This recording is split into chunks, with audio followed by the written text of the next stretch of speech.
तो देखो, ये है एक गेमिंग टैबलेट और इसका ब्रांड है Lenovo Legion, और Legion की गेमिंग डिपार्टमेंट में काफी इज्जत है। तो जब ये टैबलेट मेरे पास आया, आई थॉट इसमें कुछ तो बात होगी, क्योंकि Legion है एंड बात है लेकिन कमियां भी है। हर एक चीज के बारे में बात करेंगे। शुरू करने से पहले बता दूं, this video is made in collaboration with Lenovo, लेकिन एज ऑलवेज इनका टेस्टिंग में कोई हाथ नहीं है, और ये चीज आपको आगे दिख भी जाएगी क्योंकि एज प्रूफ हमारे पास बहुत सारा डेटा है। तो चलो अब इसके प्राइमरी सेलिंग पॉइंट यानी कि परफॉर्मेंस से ही शुरू करते हैं। तो परफॉर्मेंस डिलीवर करने के लिए आपको इसमें 8+ Gen 1 मिलता है, जो इस टाइम पे 2 साल पुराना प्रोसेसर है, लेकिन 30-35 हजार की रेंज में आज भी कंपेरेबल है। ये 12-256 GB वाला वेरिएंट है। इसमें रैम आपको LPDDR5X मिलती है और स्टोरेज UFS 3.1 है। ज्यादा स्टोरेज चाहिए तो आप इसमें एक 1 TB तक का मेमोरी कार्ड भी लगा सकते हो। सबसे पहले बेंचमार्क्स। अब मुझे दिखाने का कोई शौक नहीं है, लेकिन लोग डिमांड करते हैं तो मैं दिखा देता हूँ। Antutu 1.3 मिलियन, ये है Geekbench CPU और GPU के स्कोर, और ये हमारा 3D Mark का स्कोर है, और ये लास्ट में CPU थ्रॉटलिंग ग्राफ। अब ये स्कोर कैसे हैं कैसे नहीं है इसमें मैं नहीं जा रहा, आपको आगे परफॉर्मेंस में खुद ही आइडिया लग जाएगा। हमें इसमें 3 परफॉर्मेंस मोड्स दे रखे हैं, बैलेंस्ड, एनर्जी सेविंग और परफॉर्मेंस,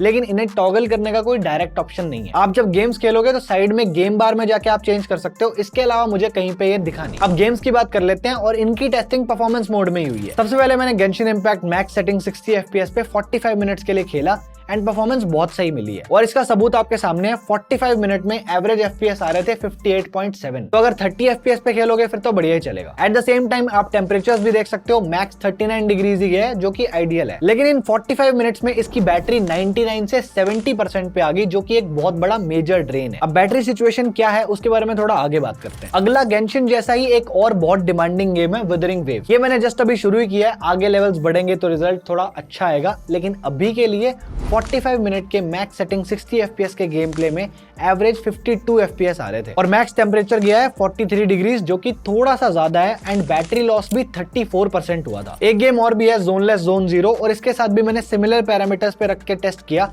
और एवरेज FPS और टेम्परेचर्स आप देख सकते हो। अब अगर आपने नोट किया हो तो एक टैब के हिसाब से इतनी छोटी बॉडी होने के बाद भी टेम्परेचर्स काफी हद तक मेंटेन्ड है, क्योंकि यहाँ Lenovo अपना cold front vapour cooling thermal solution use कर रहा है, जिसकी वजह से मशीन अपने आप को थोड़ा जल्दी ठंडा कर लेती है। अब अगर ये ऐसे गेम्स में इतना शानदार परफॉर्म कर रहा है तो BGMI जैसे गेम्स में क्या ही होगा, वो तो इसके लिए बच्चों वाली चीज है। तो अब इतनी सारी चीज देख के आपको समझ आ गया होगा कि इसका परफॉर्मेंस डिपार्टमेंट काफी सॉर्टेड है। और अब मैं आपको बैटरी की सिचुएशन दिखाता हूँ। अब क्योंकि टैबलेट का साइज छोटा है तो इसमें आपको 6550 mAh की ही बैटरी मिलती है। I mean, अभी मैंने iQOO 13 यूज किए हैं और इसमें 6000 mAh की बैटरी है, तो इसमें बैटरी लाइफ कैसी होगी आप अज्यूम कर सकते हो। और क्योंकि आप एक लीजन का टैब ले रहे हो तो ऑब्वियसली आप गेमिंग तो प्रेफर करोगे, और उनमें कितनी बैटरी लॉस होती है वो मैंने आपको दिखा दी, और ये लास्ट 24 घंटे का SOT दिखाता है, लेकिन वो भी सही नहीं है। लेकिन इस डेटा के हिसाब से अगर हम टाइम को एड अप करें तो लगभग 4 घंटे का SOT मिलता है। और अगर आप गेमिंग नहीं करते, सिर्फ कंटेंट ही देखना चाहते हो, तो मैंने इस पे प्राइम चला के छोड़ दिया, और उस टास्क में ये टोटल 9 घंटे चले, विच इज डिसेंट। बाकी थोड़ा बहुत ऐप टू ऐप वेरी करता है, हो सकता है नेटफ्लिक्स में थोड़ा कम हो। तो अगर आप एक गेमर हो तो आपको बैटरी कॉम्प्रोमाइज करनी पड़ेगी, लेकिन Lenovo ने इसका भी जुगाड़ किया हुआ है। इसमें आपको चार्जिंग बाईपास का फीचर मिलता है, यानी कि अगर आप चार्ज लगा के गेम खेलोगे तो पावर डायरेक्टली प्रोसेसर के पास जाएगी, बैटरी चार्ज नहीं होगी। तो इससे आप जितना मर्जी गेम खेलो, आपकी बैटरी लाइफ ड्रेन नहीं होगी। और आपको नीचे और लेफ्ट दोनों साइड USB-C पोर्ट्स मिलते हैं, तो ओरिएंटेशन में भी कोई दिक्कत नहीं आएगी। तो यस, बैटरी लाइफ कम है, लेकिन उसका थोड़ा बहुत जुगाड़ इन्होंने करके दिया हुआ है। और इसका 45 वॉट का चार्जर इसे 20 मिनट में 50% पे ले जाता है, 30 मिनट्स में 70%, और 1 घंटे में ये पूरा चार्ज हो जाता है। तो हाँ, चार्जिंग स्पीड्स भी अच्छी है। अब हमने 2 मेजर सेक्शंस कवर कर लिए, लेकिन अब थोड़ी सी लाइट चीज देखते हैं, इसके डिजाइन की बात करते हैं। जैसे कि इस टैबलेट की थिकनेस है 7.6 mm और इसका वेट है 350 ग्राम, यानी कि पूरा ऐसे स्लिम ट्रिम वाला मामला है। और क्योंकि कॉम्पैक्ट टैबलेट है तो गेम्स वगैरह खेलते टाइम आपको कोई दिक्कत नहीं आएगी, हैंडल करना बहुत आसान होगा। फिजिकली देखें तो पूरा मेटल से बना है, और ये ग्रे कलर में आता है, जो कि मोस्टली सभी को अच्छा ही लगेगा। ऊपर आपको एक स्पीकर ग्रिल मिलती है,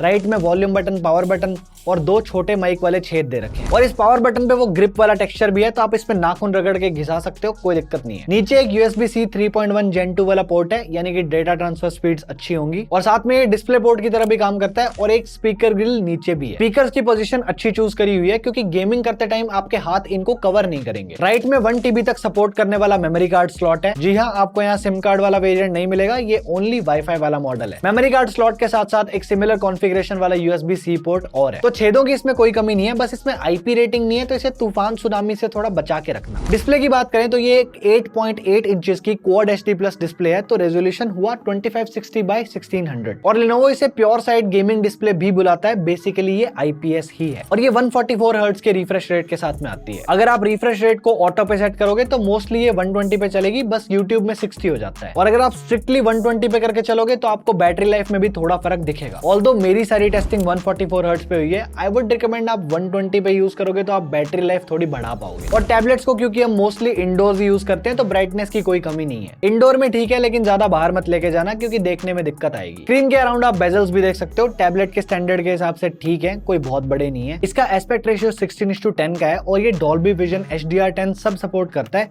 तो कंटेंट कंजम्पशन में आपको कोई इशू नहीं आएगा। कलर्स बहुत अच्छे हैं और एक्यूरेसी भी सही है। ये 98% DCI-P3 सपोर्ट करता है और इसमें वाइड वन L1 का सपोर्ट भी है। सेटिंग्स में आपको कलर मोड का ऑप्शन भी दे रखा है। बाय डिफॉल्ट ये वाइब्रेंट होता है और मेरे हिसाब से डिफॉल्ट वाला सही है। अब यहाँ अगर हम स्पीकर्स की बात करें तो दे आर एक्सीलेंट। दोनों साइड में एक एक स्पीकर दे रखा है and these are tuned by JBL और ये डॉल्बी एटमॉस भी सपोर्ट करते हैं। इसकी आवाज काफी अच्छी है, लाउडनेस, बेस, इंस्ट्रूमेंट सेपरेशन मुझे काफी पसंद है, तो इसका ऑडियो एक्सपीरियंस एक नंबर है। ऑल्दो एक गेमिंग मशीन होने के बाद भी इसमें हेडफोन जैक ना होना इज अ डिसअपॉइंटमेंट। नेटवर्क की बात करें तो इसमें सिम तो डलती नहीं है और इसकी वाईफाई स्पीड मेरे 16 Pro Max के साथ बिल्कुल नेक टू नेक कम्पीट कर रही है एंड वाईफाई से अगर आप थोड़ा दूर भी चले जाओ तो भी ये कनेक्टेड रहता है, सो रेंज सही है। अब कैमरास की बात कर लेते हैं। वैसे तो टैबलेट्स में फ्रंट कैमरा को छोड़ के कुछ और सिग्निफिकेंट होता नहीं है, बट एक बार देखते हैं। बैक में आपको 13 मेगापिक्सल का मेन कैमरा मिलता है और 2 मेगापिक्सल का मैक्रो दे रखा है। आई मीन मैक्रो कैसी चॉइस है, कौन अपने टैब में मैक्रो फोटोज ले रहा है, बट स्टिल फोटोज की क्वालिटी देखें तो टैबलेट स्टैंडर्ड के हिसाब से ठीक है। डायनेमिक रेंज खत्म है और कई बार ग्रेन भी आता है, सो कुछ भी एक्स्ट्रा ऑर्डिनरी तो डेफिनेटली नहीं है। और वीडियोस का देखें तो ये 4K 30 FPS तक जा सकता है,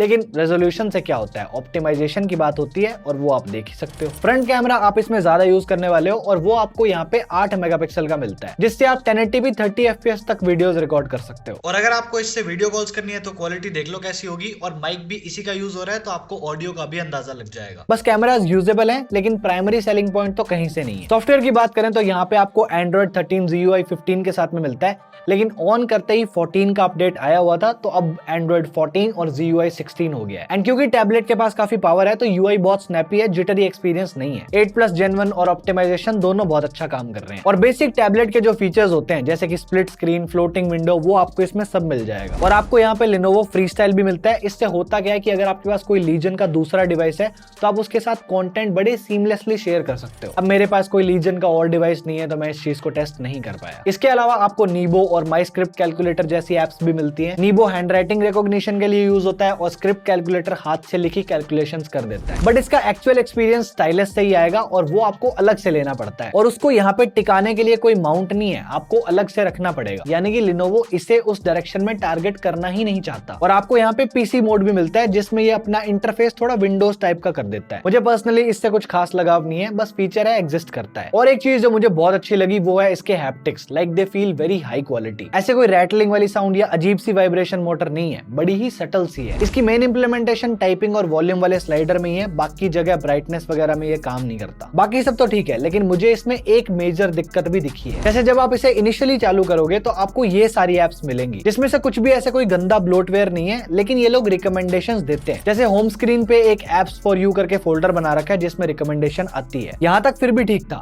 लेकिन इसमें एक मेन्यू आता है जिसमें ये जानबूझ के आपको एप्स इंस्टॉल करने को बोलता है। कुछ अनचेक हो जाती है, लेकिन शुरू की 3 तो आपको इंस्टॉल करनी ही पड़ेगी। तो ये ब्लोटवेयर इंस्टॉल करने के लिए जो यूजर से कंट्रोल लिया जा रहा है ये बिल्कुल भी सही नहीं है। Lenovo को इसे जल्दी से जल्दी फिक्स करना चाहिए। इसके अलावा हमें अपडेट साइकिल का कोई आइडिया नहीं है कि कितने होंगे। मेरे ख्याल से 2 मेजर एंड्रॉइड अपडेट्स आने थे, जिसमें से एक आ चुका है, तो अब ये Android 15 तक जाएगा। प्राइसिंग की बात करें तो पहले ये 40,000 का था, लेकिन फिर इसका प्राइस कम हो गया 35 हो गया और ऑफर वगैरह लगा के आप इसे 33 में ले सकते हो और इसके साथ आपको 1 साल की वारंटी भी मिलेगी। और इस प्राइस में ये कॉम्पिटिटर टैबलेट जैसे कि Xiaomi Pad 7 को अच्छी टक्कर दे रहा है और जो चीज ये प्राइमरी प्रॉमिस करता है यानी कि परफॉर्मेंस, वो आपको यहाँ पे बहुत बढ़िया मिल रही है। अब इस टैबलेट को खरीदने का लिंक आपको डिस्क्रिप्शन में मिल जाएगा। मेरा आज का हो गया।